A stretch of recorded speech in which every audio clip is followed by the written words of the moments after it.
வணக்கம் நண்பர்களே. தமிழ் புத்தாண்டு வருட பலன்கள் 2025 வருடம் ஏப்ரல் மாதம் 14ஆம் தேதி தமிழ் புத்தாண்டானது வருது. இந்த தமிழ் ஆண்டினுடைய பெயர் விஸ்வாவசு. ஸோ இந்த விஸ்வாவசு அப்படின்னா என்னென்னு பார்த்தீங்கன்னா, இதுக்கு நிறைய விஷயங்கள் சொல்லலாம். பட் சிம்பிளாக சொல்லணும் அப்படின்னா, விரிவடைந்து சுருங்குதல், இல்லைன்னா சுருங்கி விரிவடைதல்.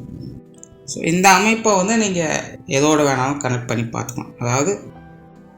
அதாவது வளர்ச்சியும் இருக்கும், வீழ்ச்சியும் இருக்கும். அப்போ இது சமநிலையை கொடுக்கும் அப்படின்னு எடுத்துக்க முடியாது. அதாவது வளர்ச்சியும் இருக்கும், வீழ்ச்சியும் இருக்கும் அப்படிங்கும்போது அந்த நடுநிலையோடு அது போய்கிட்டு இருக்கும் அப்படிங்கிறது இங்கே எடுத்துக்க முடியாது. அதாவது வளர்ச்சியும் வீழ்ச்சியும் சமபலத்தோடு மோதிக்கொள்ளும் அப்படிங்கிறது தான் இங்கே பொருள் வருது. அதாவது எல்லாத்துக்குமே இங்கே ஈக்குவல் பவர்ஸ் அப்படிங்கிறது இருக்கும், நல்லதுக்கும் சரி கெட்டதுக்கும் சரி. அப்படி தான் இந்த வருடத்தினுடைய கிரக நிலைகளே பார்த்திங்கன்னா அமைஞ்சும் இருக்கு. ஆக்சுவலாக இந்த வருடம் பார்த்திங்கன்னா தமிழ் வருடம் ஆரம்பித்த உடனே வருட கிரகங்களுடைய பயிற்சிகள் அப்படிங்கிறது இருக்குது. அதாவது தமிழ் வருடம் ஆரம்பிக்கிறதுக்கு முன்னாடியே பார்த்திங்கன்னா ஒரு 10 நாளைக்கு முன்னாடியே திருக்கணிதப்படி சனிப்பயிற்சி அப்படிங்கிறது ஆரம்பிச்சிருது.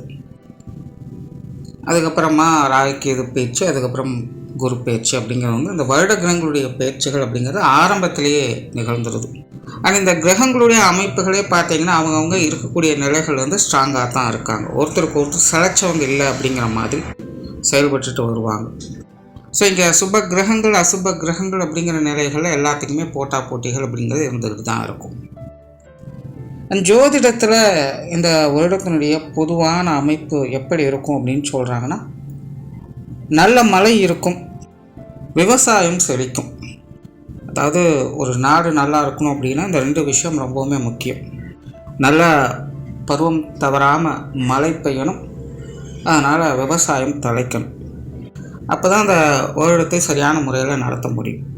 ஸோ அப்படி தான் இந்த விஸ்வாவசு தமிழ் வருடத்தை பொறுத்த வரைக்கும் நல்ல மழை வளம் அப்படிங்கிறதும் இருக்கும், அதனால் விவசாய வளம் அப்படிங்கிறதும் இருக்கும். ஆனால் மக்கள் அதை சரியான முறையில் பயன்படுத்திக்க மாட்டாங்க அப்படின்னு சொல்கிறாங்க. ஸோ இங்கே நல்ல மழை வளம் அப்படிங்கிறது இருக்கும், ஆனால் சேமிப்பு இருக்காது, விரயம்தான் நிறையா இருக்கும். அந்த விவசாயம் செழிக்கும், அதே நேரம் பொருளுடைய விலைவாசிகள் உயரும் அப்படின்னு சொல்கிறாங்க. அதே போல் பருவ காலங்கள் மாற்றி அமையும் அப்படின்னு சொல்கிறாங்க. அது இப்போது ரீசெண்ட் டேஸில் நடந்துக்கிட்டு தான் இருக்குது. ஸோ இந்த வருடம் பார்த்திங்கன்னா அது தொடர்கதையாகத்தான் இருக்கும். அதனால் இந்த அதிக மழை அதிக வெயில் அப்படிங்கிறதுலாம் ஒரு மாதம் முன்னாடியோ பின்னாடியோ இப்படி முன்ன பின்ன தான் இருந்துக்கிட்டு இருக்கும்.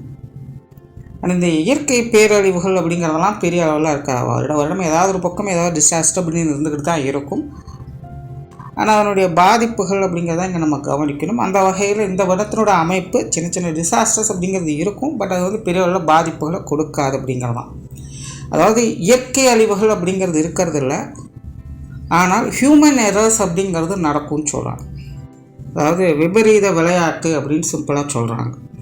நான் ஆல்ரெடி பார்த்திங்கன்னா இது உலக நடப்புகளும் பொதுவான வகையில் அப்படி தான் இருக்குது. போர் சூழல்கள் அப்படிங்கிறது இந்த வருடமெல்லாம் இருக்காது அப்படின்னு இதை பற்றி ஏற்கனவே வீடியோவில் சொல்லியிருக்கேன்.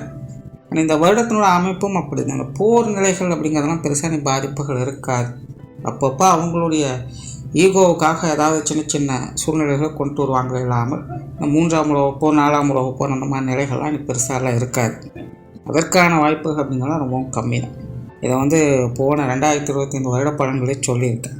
ஆனால் மக்களுடைய இடமாற்றங்கள் இருக்கும் அப்படின்னு சொல்கிறாங்க. அதாவது தனித்தில் ஒரு கூட்டமாக ஒரு இடத்தை விட்டு இன்னொரு இடத்துக்கு நகர்ந்து போகிற மாதிரியான சூழல் ஏற்படும் அப்படின்னு சொல்கிறாங்க.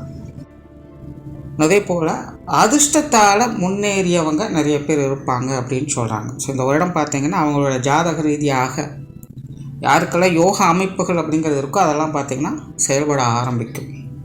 பொதுவாக ஜோதிடத்தில் காலம் நேரம் கூடி எல்லாம் தானாக நடக்கும் அப்படின்னு சொல்லுவாங்க.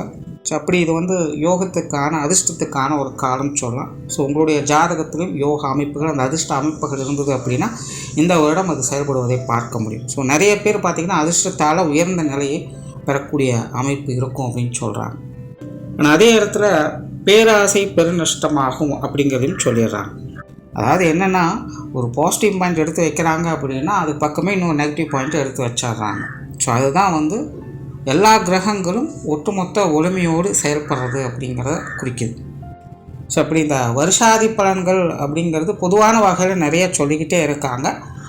பட் எல்லா பக்கமும் ஒரு பாசிட்டிவாக நடந்ததுன்னா இன்னொரு பக்கம் நெகட்டிவ் அப்படிங்கிறது கண்டிப்பாக இருக்கும் அப்படிங்கிறத மென்ஷன் பண்ணிகிட்டே வராங்க. ஸோ இந்த அமைப்பானது ஒவ்வொரு ராசிகளுக்குமே ஒவ்வொரு விதமான சாதக பாதகமான அமைப்புகளை கொடுக்குது. அப்படி உங்களுடைய ராசிக்கு இந்த விஸ்வாவசு தமிழ் வருடம் எப்படி இருக்கும் அப்படிங்கிறத பற்றி தான் பார்க்க போகிறோம். தனுசு ராசி. தனுசு ராசிக்கு இந்த விஸ்வாவசு தமிழ் வருடமானது ஒரு சாதகமான அமைப்புகளே இருக்கும். அதாவது இந்த வருடத்தினுடைய கிரக அமைப்புகளே ராசியின் அடிப்படையில் பார்க்கும்போது இந்த தனுசு ராசிக்கு பெரும்பான்மையான நிலைகளில் ஒரு சாதகமான சூழ்நிலைகளை தான் இருக்குது. குறிப்பாக சொல்லணும்னா இந்த வருடத்தில் இந்த குரு ராகு கேதுக்களுடைய நிலை அப்படிங்கிறது தனுசு ராசிக்காரங்களுக்கு ரொம்ப ஃபேவராக வேலை செய்யும். சனி மட்டும்தான் பார்த்திங்கன்னா அர்த்தாஷ்டம சனியாக செயல்படும். பட் அதுவுமே பார்த்திங்கன்னா பெருசாக நெகட்டிவ் இம்பேக்ட் கொடுக்காத ஒரு சில சாதகமான அமைப்புகள் அங்கேயும் செயல்பட்டுக்கிட்டு தான் இருக்கும். ஸோ ஜென்ரலாக பார்த்திங்கன்னா இந்த கிரக அமைப்புகள் மெயினாக அந்த வருட கிரகங்களுடைய நிலைகள் அப்படிங்கிறது தனுசு ராசிக்காரங்களுக்கு ஒரு சாதகமான நிலைகளை தான் காணப்படுது. அதிலும் குறிப்பாக ராசியின் அதிபதி குருவே பார்த்திங்கன்னா 7ஆம் இடத்துலேருந்து செயல்படுறது அப்படிங்கிற இந்த வருடம் உங்களுக்கு நன்மைகளை கொடுத்து வரும். ஸோ என்ன தான் 7 சனி அப்படிங்கிற தனுசு ராசிக்கு முடிவு பெற்றிருந்தாலும் கூட கடந்த 2 வருடங்களாக அப்படி இப்படின்னு எதையோ சமாளிக்கக்கூடிய நிலைகளை தான் பார்த்து வந்திருப்பாங்க. ஏதோ ஒரு சில விஷயங்களை முயற்சி செஞ்சு வந்திருப்பாங்க. ஒரு சின்ன அப்கிரேடு அப்படிங்கிறது கிடைச்சிருக்குமே இல்லாமல் பெருசாலாம் எந்த ஒரு டெவலப்மெண்ட்டும் இருந்திருக்காது. ஆனால் 7 சனி காலத்தில் இருந்த அளவுக்கு பிரச்சனைகள் அப்படிங்கிற நம்மள கொஞ்சம் கொஞ்சமாக வெளியில் வந்துக்கிட்டு தான் இருக்காங்க. ஸோ அந்த வகையில் இந்த விஸ்வாவசு தமிழ் வருடத்துடைய அமைப்பை பார்க்கும்போது தனுசு ராசிக்காரங்களுக்கு இது ஒரு கூடுதல் பெனிஃபிட்டாக தான் இருக்குது. ஒரு கலகலப்பான சுறுசுறுப்பான தன்மைகளை எதிர்பார்க்கலாம். பிரயாண விஷயங்களில் மட்டும் கொஞ்சம் கவனமாக இருங்க. மற்ற விஷயங்கள் எல்லாமே ஓகே தான். மற்ற என்ன மாதிரியான விஷயங்கள் காரியங்களாக இருந்தாலும் அது எல்லாமே உங்களால் சமாளிச்சுக்க முடியும். பெரும்பாலும் சாதகமான சூழ்நிலைகள் தான் பார்க்கும் வருவீங்க. குறிப்பாக தனுசு ராசிக்காரங்களுக்கு இந்த காரிய ரீதியான அலைச்சல்கள், குழப்பங்கள், டென்ஷன்கள் போன்ற விஷயங்கள் இந்த வருடம் அகலப்பெறும். தனுசு ராசிக்காரங்களுக்கு இந்த வேலை சுமை, வேலை அழுத்தம், பணி நிமித்தமாக வேலை அழுத்தம் அப்படிங்கிறது அதிகமாக இருந்திருக்கும். மன ரீதியாக அது மாதிரியான சங்கடங்களையும் அலைச்சல்களையும் கொடுத்துட்டு வந்துடும். இந்த வருடம் பார்த்திங்கன்னா உங்களுடைய கெரியர் பேஸ்டான விஷயங்களில் கூட சாதகமான அமைப்புகளை எதிர்பார்க்கலாம். இந்த பணிச்சுமை அப்படிங்கிறது இருக்காது. பிஸியாக இருக்கிறது அப்படிங்கிறது வேறு, அதை சங்கடத்தோடு செய்கிறது அப்படிங்கிறது வேறு. அந்த மாதிரியான சங்கடங்கள் அப்படிங்கிறது விலக ஆரம்பிக்கும். கொஞ்சம் பிஸியாக இருக்கவும் ஆரம்பிப்பீங்க. நிறைய புதிய வேலை வாய்ப்புகள், தொழில் வாய்ப்புகள் போன்ற விஷயங்கள் கூட உங்களுக்கு சிறப்பாக இருக்கும். வாடிக்கையாளர்களை சமாளிக்கக்கூடிய நிலைகள் அப்படிங்கிறது இருக்கும். அதே போல் தேவையில்லாத டென்ஷன் போன்ற விஷயங்கள் அடிக்கடி போயிருக்கு. ஏதாவது ஒரு வேலையை சொன்னால் திடீர்னு ஒரு புரிஞ்சிக்க முடியாத ஒரு எரிச்சல் உணர்வு அப்படிங்கிறது ஏற்பட்டிருக்கும். ஒரு சலிப்பும் வெறுப்பும் ஏற்பட்டிருக்கும். ஸோ அந்த மாதிரியான நிலைகள்லாம் பார்த்திங்கன்னா இந்த வருடம் விலக ஆரம்பிக்கும். ஸோ தனுசு ராசிக்காரங்க ஃப்ரீயாக இனி வேலை செய்ய முடியும். தொழில் வேலை உத்தியோக ரீதியாக ஒரு சாதகமான நிலைகளை எதிர்பார்க்கலாம். முன்னேற்றம் அப்படிங்கிறதும் இருக்கும். ஏதாவது ஒரு வகையில் இந்த தொழிலுக்கான உத்தியோகத்துக்கான பெனிஃபிட்ஸ் அப்படிங்கிறத கிடைக்கப்பெற்று வருவாங்க. நிறைய பேருக்கு இந்த பதவி உயர்வுகள், சம்பள உயர்வுகள் போன்ற விஷயங்கள்லாம் கிடைக்கப்பெற்று வருவீங்க. சுயத்தொழில் செய்கிறவங்களுக்கு கூட ஒரு கூடுதலான வருமானம் ஏதாவது ஒரு வகையில் கிடைப்பதற்கான சூழ்நிலைகள் அப்படிங்கிறது ஏற்படும். பண வரவுகள் திருப்திகரமாக இருக்கும். பொருளாதார நிலைகளில் ஒரு நல்ல மாற்றங்களை பார்க்கக்கூடிய ஒரு வருடமாக இருக்கும். மெயினாக கடன் சார்ந்த விஷயங்களுக்கு இந்த வருடம் தனுசு ராசிக்காரங்களுக்கு சிறப்பாக இருக்குது. கொடுப்பதானாலும் சரி, வாங்குவதானாலும் சரி, கடன் பிரச்சனைகள் முழுவதுமாகவே வெளியில் வர்றதுக்கான ஒரு வாய்ப்புகள் கிடைப்பதற்கு இந்த காலகட்டம் அப்படிங்கிறது ஒரு சாதகமான நிலைகளில் செயல்பட்டு இருக்கும். ஸோ பொருளாதார நிலைகள் தனுசு ராசிக்காரங்களுக்கு எல்லா வகையிலையுமே ஒரு சுமூகமான அமைப்புகளை கொடுத்துட்டு வரும். அதே போல் சிலருக்கெல்லாம் பார்த்திங்கன்னா கடன் வாங்கி சில விஷயங்களை செய்ய வேண்டிய சூழ்நிலை. மெயினாக பார்த்திங்கன்னா இந்த சொத்து சுகங்களை உருவாக்குவது, வீடு கட்டுறது, நிலம் வாங்குவது, வாகனங்கள் வாங்குறது, இந்த மாதிரியான விஷயங்களுக்காக கடன் வாங்க வேண்டிய சூழ்நிலை ஏற்படலாம். அல்லது படிப்பு விஷயங்களுக்காக, குழந்தைகளுக்காக அல்லது தங்களுக்காகவே கூட படிப்பு சம்பந்தப்பட்ட விஷயங்களுக்காக கடன் வாங்க வேண்டிய சூழ்நிலைகள் இருக்கலாம். இதெல்லாம் கொஞ்சம் சாதகமான அமைப்புகள் இருக்கும். உங்களுடைய தேவைகள் பூர்த்தியாகும். பெருசாக தொந்தரவுகள் எதுவும் இருக்காது. அதே போல் இந்த மாதிரியான விஷயங்களுக்காக நீங்கள் வாங்கிய கடனை திருப்பி செலுத்துவதற்கான வாய்ப்புகள் அப்படிங்கிறது இருக்கும். பொதுவாக இந்த கொடுக்கல் வாங்கல் விஷயங்கள், நிதி நிலைமை சார்ந்த விஷயங்கள் எல்லாமே உங்களுக்கு சாதகமாகவே இருக்கும். உடல்நலம் சார்ந்த விஷயங்களில் கொஞ்சம் அலைச்சல்கள் இருக்கத்தான் செய்யும். இடைப்பட்ட காலகட்டங்களில் பார்த்திங்கன்னா திடீர்னு ஒரு 10-15 நாளைக்கே பார்த்திங்கன்னா உடல்நல விஷயங்கள் கொஞ்சம் அன்கண்டிஷ்னலாக தென்படும். இந்த உடல்நல விஷயங்களில் கொஞ்சம் கவனம் எடுத்துக்க வேண்டியதாக இருக்கும். அப்பப்போ சின்ன சின்ன உடல் அலைச்சல்களும் இருந்துக்கிட்டு தான் இருக்கும். தனுசு ராசிக்காரங்களுக்கு இப்போதைக்கு இந்த ஹெல்த் கான்சியஸ் அப்படிங்கிறது ரொம்ப அதிகம் தேவை.